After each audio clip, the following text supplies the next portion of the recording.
आज जो हमने चीज़ पढ़नी है उसका नाम है common base configuration of transistors output characteristic. Last time common base configuration of transistor के बारे में हम पढ़ चुके हैं, जिसमें आज हमने आउटपुट कैरेक्टरिस्टिक्स के बारे में पढ़ना है। लेकिन लास्ट टाइम क्या पढ़ा था उसको रिवाइज करते हैं, फिर उससे आगे कंटिन्यू करते हैं। Last time common base configuration of transistor basically जो पढ़ा था वो मैं बताता हूँ कि जो ट्रांजिस्टर है जिसके तीन टर्मिनल होते हैं, इमिटर, बेस और कलेक्टर, जिसमें अगर बेस को एक सर्किट के अंदर बेस को मैं इनपुट में भी ले आऊँ और आउटपुट भी ले आऊँ तो ये दोनों में कॉमन हो जाएगा, तो इसको कॉमन बेस कॉन्फ़िगरेशन, इस सर्किट डायग्राम को या इस तरह की सर्किट बनाने को फिर हम कॉमन बेस कॉन्फ़िगरेशन हम फिर कहेंगे, या इस तरह कॉन्फ़िगरेशन को कॉमन बेस कॉन्फ़िगरेशन कहेंगे। इसके अंदर आई इमिटर करंट, आई बी बेस करंट और आई सी कलेक्टर करंट है। वी बी ई ये वो वोल्टेज है जो कि बेस और इमिटर के ऊपर अप्लाई किया गया है। वी सी बी ये वो वोल्टेज जो कि कलेक्टर और बेस के ऊपर आ रहा है। ठीक है। इनपुट करेक्टरिस्टिक जो कि आई ई और आई बी के दरमियान एक रिलेशन था, और इसके लिए हमने आई सी को कांस्टेंट रखा था, और इसका जो रिलेशन है वो यहाँ पे हमने देखा था। सॉरी, आई सी कह रहा हूँ, आई वी सी बी को कांस्टेंट रखा था और इसका एक रिलेशन यहाँ पे देखा था। और यहाँ पे ये सारी हमने इसकी डिटेल देखी थी। जबकि अब जो आउटपुट हमने देखना है वो है कलेक्टर और बेस के दरमियान जो वोल्टेज है उसका, और कलेक्टर करंट के दरमियान जो रिलेशन है वो देखना है। मतलब डिफरेंट वी सी बी के ऊपर क्या कलेक्टर की वैल्यू आती है, लेकिन इसके लिए कांस्टेंट चीज़ हमने क्या रखनी है, एमिटर करंट जो कि ये वाला है, इसको कांस्टेंट रख के इसकी वैल्यू को चेक करना है कि क्या फ़र्क पड़ता है। जब हम ये करते हैं तो हमारे पास जो आउटपुट करेक्टरिस्टिक यानी वी सी बी और आई सी का जो रिलेशन आता है वो कुछ इस तरह की तरीके से आता है, जिसमें अगर आप देखें तो जब इमिटर करंट की वैल्यू 0 मिली एम्पेयर है तो क्या ग्राफ आता है या क्या रिलेशन है वी सी बी का और आई सी का। इसी तरह अगर मैं आई सी को 10 मिली एम्पेयर कॉन्स्टेंट रख के इन दोनों का रिलेशन देखो तो इस तरह का आता है। और ज़ाहिर है आई ई की डिफरेंट वैल्यूज़ कॉन्स्टेंट रख के वी सी बी और आई सी का रिलेशन जो कि इस तरीके से आता है। इसमें अगर आप देखें तो मुख्तलिफ रीजन्स हैं, जिसमें ये एक रीजन है जो कि जहाँ पर एक कांस्टेंट आई सी की वैल्यू है और वी सी बी की बढ़ाने से आई सी की वैल्यू सेम है, तो ये एक रीजन है जिसको एक्टिव रीजन कहते हैं। और ये क्या कैसे आता है या इसकी जो एनालिसिस है ये हम देखेंगे। फिर आता है आपके पास ये वो वाला रीजन जहाँ पे अगर आप देखें इसके अंदर आई ई की वैल्यू ज़ीरो और लेकर हमने आई सी और वी सी बी को चेक किया है, जिसके अंदर कोई ड्रास्टिक चेंज नहीं आ रहा और बहुत small value of I current, sorry emitter current, collector current की वैल्यू आ रही है, और वी सी बी को बढ़ा रहे हैं लेकिन सच चेंज नहीं आ रहा। और इस रीजन को बाय द वे हम कहते हैं कट ऑफ रीजन, जिसको मैंने यहाँ पे लिख दिया है, तो ये आपके पास कट ऑफ रीजन है। और इसकी डिटेल ज़ाहिर आगे हम देखेंगे। लास्ट में अगर हम इस जगह की बात करें तो ये रीजन जो कि सैचुरेटेड रीजन कहलाता है, इसके अंदर अगर आप देखें तो हल्की सी वी सी बी की वैल्यू बढ़ कम करने से, V C B left side पे कम हो रहा है ना, तो उसकी वैल्यू कम करने से आई कलेक्टर करंट जो है वो ड्रास्टिक चेंज आ रहा है, बहुत तेज़ी के साथ कम हो रहा है। तो ये क्यों होता है इसको भी हम देखेंगे। पहले अगर एक्टिव रीजन की बात करें, जिसके लिए मैंने ये ग्राफ छोटा कर दिया उसको और रीजन को भी हाईलाइट कर दिया, और ये वो जो सर्किट डायग्राम है कॉमन बेस की उसको भी ले आए तो आमने सामने रखें ताकि मैं दोनों को डिटेल से स्टडी कर सकूं। इसको एक्सप्लेन करने से पहले एक इम्पॉर्टेंट चीज़ ये है कि जो इमिटर करंट है वो कलेक्टर जमा बेस करंट के बराबर होता है। ये ट्रांजिस्टर की जब हम इनिशियल चीज़ें देख रहे थे तो उसके अंदर हमने ये बात पढ़ी थी। और इसके अंदर ये जो बेस करंट है ये बेसिकली बहुत स्मॉल होता है। और ये क्यों होता है, ये बेसिकली इधर इसके एन पी एन जो कि एक ट्रांजिस्टर का टाइप है जिसमें एन जो कि इमिटर एन टाइप हो यानी नेगेटिव चार्जेस के अंदर ज़्यादा हों, बल्कि और साथ पॉजिटिव जो हों वो माइनॉरिटीज़ में हों यानी कम तादाद में हों, लेकिन मैक्सिमम नेगेटिव होते हैं। तो कलेक्टर भी एन हो, और जबकि जो बीच में जिसको बेस कहते हैं जो कि पतला सा रीजन होता है, थिन रीजन होता है, उसकी वजह से इसका जो करंट है वो भी कम होता है, तो वो पी टाइप। क्या मतलब कि इसके अंदर होल्स पॉजिटिव चार्जेस जो हैं वो ज़्यादा हैं जबकि नेगेटिव माइनॉरिटीज़ में हैं। अब अगर आप देखें तो जब शुरू पहली लाइन की बात की जाए तो इसके अंदर जो आई ई है वो क्या है, ज़ीरो। ये वाली चीज़ क्या है, ये ज़ीरो। लेकिन ये चीज़ ज़ीरो होने के बावजूद ये वोल्टेज बढ़ाने से आई सी जो है वो उसकी कोई ना कोई वैल्यू है, कोई ना कोई वैल्यू है, छोटी ही सही लेकिन वैल्यू है। अब वो वैल्यू क्यों है, क्योंकि आपके पास बेस करंट तो है ना। वो बेस करंट क्यों है, वो माइनॉरिटी चार्जेस की वजह से, कलेक्टर से बेस यानी बेस करंट की वजह से आपके पास वो जो वैल्यू है वो आ रही है।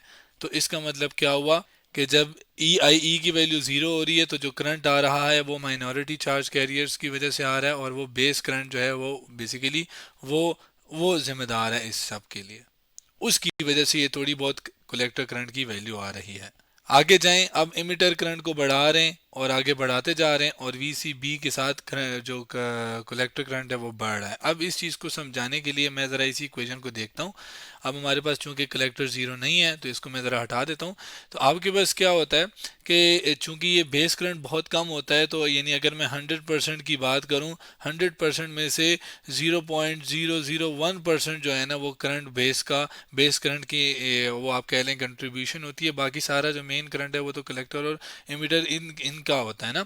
तो अगर मैं इसको इतना छोटा है और अब एमिटर करंट आ गया तो इसकी वैल्यू ना मतलब ना होने के बराबर है, जिससे मैं ये एक कंक्लूजन कर सकता हूँ क्या, कि आपके पास जो एमिटर करंट है वो तकरीबन तकरीबन बराबर है कलेक्टर करंट के।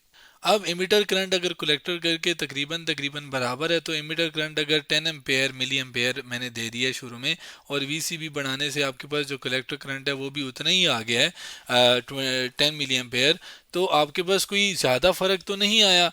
क्यों? क्योंकि अब ज़्यादा चेंज इस वजह से नहीं आएगा क्योंकि आपके पास क्या हो रहा है कि आई ई तो सेम है, तो आई सी भी सेम रहेगा। कलेक्टर करंट क्योंकि सिमिलर होते हैं, बेस करंट का इतना इफेक्ट नहीं होता, तो वी सी बी बढ़ाने से बेशक वो बढ़ रहा है, लेकिन चूंकि आई सी आई ई सेम है तो कलेक्टर करंट भी जो है वो सेम रहेगा, क्योंकि हमने ये देखा कि वो दोनों तकरीबन तकरीबन बराबर होते हैं। इसी वजह से अगर आप इस पूरे रीजन के अंदर देखें तो जितना मैं एमिटर करंट बढ़ा रहा हूँ 10 से 20 30 40 50, तो वो फिक्स वैल्यू पे जो आपके पास कलेक्टर करंट है वो भी तकरीबन तकरीबन सेम रह रहा है, उसके अंदर ऊपर नीचे यानी चेंजेस नहीं आ रही, क्योंकि बेस करंट की इनकी इतनी इंक्लूजन नहीं है। इसी दौरान अगर आप देखें तो ये एन जो है ये इस जो सोर्स हमने वोल्टेज दिया हुआ है वी ई बी, इसमें अगर आप देखें तो एन नेगेटिव टर्मिनल के साथ कनेक्ट है, जबकि पी पॉजिटिव टर्मिनल के साथ कनेक्ट है। और अगर ऐसा हो, कॉन्फ़िगरेशन ऐसी हो, तो ऐसी इसको हम क्या कहते हैं, फॉरवर्ड बायसिंग। मतलब आपने एन और पी को बाइस कर दिया है, यानी एक्सटर्नल सोर्स के साथ कनेक्ट कर दिया, और वो कैसे कनेक्ट किया कि एन नेगेटिव और पी पॉजिटिव के साथ, तो इसको हम इस तरह की टाइप को बाइसिंग को फॉरवर्ड बाइसिंग कहते हैं। इस केस में आए तो कलेक्टर जो कि एन है और ये पी है, तो एन इधर वाले जो वी सी बी की जो कनेक्शन है वोल्टेज की वो एन पॉजिटिव के साथ, और नेगेटिव जो है वो नेगेटिव टर्मिनल पी टाइप के साथ कनेक्ट है, तो ये तो उलट है, तो ये आपके पास रिवर्स बाइसिंग कहलाती है। तो यानी इस दौरान क्या है कि जो कलेक्टर बेस है वो रिवर्स बाइसिंग हो रही है इस रीजन के अंदर, जबकि बेस इमिटर बेस जो है वो फॉरवर्ड बाइसिंग उसके अंदर हो रही है। अब हम अगले रीजन के ऊपर आ जाते हैं, और वो है आपके पास कट ऑफ रीजन। हमने ये पढ़ा कि आपके पास इस रीजन के अंदर आपके पास इमिटर करंट तो ज़ीरो है, लेकिन फिर भी कलेक्टर करंट की वैल्यू आ रही है, और वो आपके पास क्यों है, क्योंकि माइनॉरिटी चार्जेस हैं जिसकी वजह से वो करंट आ रहा है। तो उसकी डिटेल एक किस्म की हम देख ही चुके हैं, और हमें ये तो बात पता है कि ये वाले जो कलेक्टर बेस है ये आपके पास रिवर्स बायस है।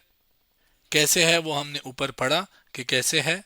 अब अगर हम इस इमिटर बेस की बात करें, जिसमें हमने कहा है कि इमिटर से कोई करंट जा ही नहीं रहा, क्योंकि हम जिस रीजन की बात कर रहे हैं उसमें इसकी वैल्यू क्या है, वो ज़ीरो है। और ज़ीरो अगर है तो इसका मतलब है कि एन और पी इससे करंट पास ही नहीं हो रहा, और ये जब करंट पास नहीं होता तो ये तभी पॉसिबल है जब आपके पास ये क्या हो, एक रिवर्स बायस हो, क्योंकि रिवर्स बायसिंग ही वो बायसिंग है जिसके अंदर जो करंट है वो ट्रांजिस्टर से आप कह लें पास नहीं उस तरह होता, या इस जंक्शन से, ट्रांजिस्टर कहना गलत है, इस जंक्शन से पी और एन जो है इससे पास होना पास नहीं होता करंट, ठीक है, कब, जब रिवर्स बायसिंग हो। और इसके अंदर भी अगर आप देखें तो कोई ह्यूज अमाउंट ऑफ करंट तो पास इसमें भी नहीं हो रहा है, तो रिवर्स बायस है। तो ये आपके पास कट ऑफ रीजन था। अब लास्ट रीजन जो कि सैचुरेटेड रीजन है उस पर आ जाते हैं, और इसके अंदर अगर आप देखें तो कलेक्टर बेस वोल्टेज जो कि वीसीबी है उसको हल्का सा कम करने से आपके पास एक ड्रास्टिक चेंज आ रहा है। अब ऐसा क्यों हो रहा है कि एक ड्रास्टिक चेंज आ रहा है, इसको बताने के लिए मैं कुछ एक अजम्पशन बताता हूँ आपको। अब क्या है कि आपके पास फर्ज करें वी बी ई जो है ना ये फिक्स है हमारे पास। फर्ज करें यहाँ पर वोल्टेज आपके पास कितना है 1 वोल्ट। एक एग्जांपल दे रहा हूँ, ये जस्ट एक number just for an example है, ठीक है, और कुछ नहीं। ये 1 वोल्ट आपके पास मैंने यहाँ पे दिया हुआ है और जो कि फिक्स है। वी सी बी को मैं कम कर रहा हूँ, ठीक है। कम करते करते अगर मैं क्या करूँ, एक पॉइंट आ जाए, यानी फर्ज करो 1 वोल्ट से मैं कम कर दूँ, ये जो भी वोल्टेज यहाँ पे है उससे मैं वोल्टेज कम कर दूं, यानी कितना वोल्टेज कर दूं यहाँ पर, आप कह लो 0.9 वोल्ट कर लो। अब अगर आप देखें तो ये वोल्ट कम है, ये वोल्ट ज़्यादा है। अब जितना वोल्टेज जितना है, जिधर इतना है उतना ही आपके पास इस पॉइंट पे भी होगा वोल्टेज, यानी यहाँ पर भी क्या है 1 वोल्ट है। 1 वोल्ट ये ज़्यादा है, यानी ये आप कह लें हाई वोल्टेज है, जबकि ये क्या है, ये आपके पास लो वोल्टेज है। हम जब हाई और लो की बात करते हैं तो पॉजिटिव को हाई और एन को नेगेटिव को लो वोल्टेज कहते हैं, और जब हम नेगेटिव कहते हैं यानी लो वोल्टेज एन के साथ और हाई वोल्टेज पी के साथ कनेक्ट है तो हम फॉरवर्ड बायस कह देते हैं। यहाँ पर अगर आप देखें तो ये अब क्या बन गया, ये 0.9 ये वाला हिस्सा, ये वाला जो ऊपर पॉजिटिव है, ये अब बन गया लो। और लो जब कनेक्ट होता है एन के साथ और हाई जब कनेक्ट होता है पी के साथ तो ये तो फॉरवर्ड बायस बन गया, जिसको मैं यहाँ पे कर देता हूँ लेबल, ठीक है। यानी कि क्या है कि जब एक वी सी बी की जो वैल्यू है वो एक मखसूस वोल्टेज से कम हो जाती है तो आपके पास क्या होता है कि आपके पास ये जो कॉन्फ़िगरेशन है आप कह लो कि वी सी बी या कलेक्टर और बेस के दरमियान जो एक बाइसिंग है वो क्या हो जाती है, रिवर्स, और रिवर्स कह रहा हूँ उलट हो जाती है, और वो रिवर्स से फॉरवर्ड बाइसिंग हो जाती है। फॉरवर्ड बाइसिंग का क्या मतलब है कि अब जो मेन करंट है वो कहाँ से गुजरेगा, अब बेस करंट से, बेस से चला जाता है। इसके साथ साथ ये तो फॉरवर्ड था ही। अब अब आपने ये कंफ्यूज नहीं करना कि यहाँ पे रिवर्स हो गया, तो वो तो एक स्पेसिफिक कंडीशन के लिए रिवर्स हुआ था ना, अदरवाइज तो यहाँ पे हमने इसको ये फॉरवर्ड ही था ना। फॉरवर्ड बाइस एन जो है वो नेगेटिव और पी पॉजिटिव के साथ कनेक्ट है। तो आपके पास क्या है कि ये जो फॉरवर्ड बाइसिंग हुई है जिससे मैक्सिमम करंट बेस वाली साइड से चला जाएगा और एमीटर वाली साइड पे करंट नहीं जाएगा, तो आपके पास क्या हुआ कि जाहिर है एक ड्रास्टिक कमी आ गई किसके अंदर, कलेक्टर करंट के अंदर, क्योंकि सारा का मैक्सिमम करंट बेस से गुजर गया। और आप कह लो कि चूंकि इमीटर वाली साइड पे करंट नहीं गया तो आपके पास कलेक्टर भी कम हो गया, क्योंकि हमें पता है कि कलेक्टर और इमीटर तकरीबन तकरीबन सेम है और बेस का कंट्रीब्यूशन नहीं है। इस वजह से आप कह रहे हैं कि एक ड्रास्टिक चेंज आता है किसके अंदर, इस कलेक्टर करंट के अंदर, और वो कम हो जाता है और होकर जीरो हो जाता है। अब ये जो एक फिक्स वोल्टेज मैं कह रहा हूँ ना कि एक फिक्स वोल्टेज से कम कर दें, ये जो है ये मुख्तलिफ के लिए, मुख्तलिफ चीज़ों के लिए मुख्तलिफ होती है। कुछ में आप नेगेटिव भी होता है, कुछ में अगर आप वोल्टेज को कम करते करते नेगेटिव ले आओ, वो डिपेंड करता है जो आपके पास जो मटेरियल आप यूज़ कर रहे हो उसके लिए इसकी वैल्यू क्या है, जिससे आप कम करोगे तो आपके पास ये रीजन आ जाएगा। चूंकि अभी हमने आउटपुट करेक्टरिस्टिक और इनपुट करेक्टरिस्टिक दोनों पढ़ ली हैं, तो अब ज़रा हम बात करते हैं कि कितना करंट, कितना गेन या कितना लॉस हुआ है। तो उस चीज़ को हम बेसिकली एक फैक्टर से बताते हैं और वो फैक्टर कहलाता है अल्फ़ा फैक्टर, जो कि करंट गेन को बताता है कि कितना करंट गेन हुआ है कॉमन बेस में। इसको रिप्रेजेंट किया जाता है अल्फ़ा साइन से, ज़ाहिर है अल्फ़ा का मतलब अल्फ़ा साइन ही होगा ज़ाहिर है, और वो फैक्टर जिसको मैथमेटिकली हम लिखते हैं कि कितना करंट कलेक्टर पे आया है डिवाइडेड बाय कितना एमिटर। क्यों? क्योंकि अगर आप देखें तो कलेक्टर जो है वो आउटपुट पे है और ये एमिटर इनपुट पे है, तो ज़ाहिर है एक कितना करंट गेन आया है वो आउटपुट कितना मिला है डिवाइडेड बाय इनपुट से ही निकालेंगे ना, तो ये करंट गेन है। अब इस चीज़ को अगर मैं एनालाइज करूँ, इस इक्वेशन को देखूँ, इसका इस्तेमाल करूँ, तो आपके पास करंट कलेक्टर करंट के साथ मैं बेस करंट मिलाऊंगा तब जाके एमिटर बन जाएगा। इसका मतलब है जो कलेक्टर करंट है वो कम है किससे, इमिटर करंट से। तो इसका मतलब क्या हुआ, ऊपर जो चीज़ है वो कम होगी, फर्ज करे 1 है, नीचे ज़्यादा होगी, फर्ज करे 2 है, तो ये आंसर आ जाएगा 0.5 जो कि लेस देन 1 होगा। इसका मतलब कि अल्फा फैक्टर इस उसके लिए केस के लिए आपके पास क्या होगा, लेस देन 1 होगा। तो आज हमने क्या किया, common base configuration of transistor के बारे में पढ़ा, जिसमें आउटपुट कैरेक्टरिस्टिक्स को डिटेल से, उसके डिफरेंट रीजन्स को डिटेल से हमने देखा, और लास्ट में अल्फा फैक्टर की भी बात कर ली। तो आज हमने common base configuration of transistor output characteristic के बारे में बात की।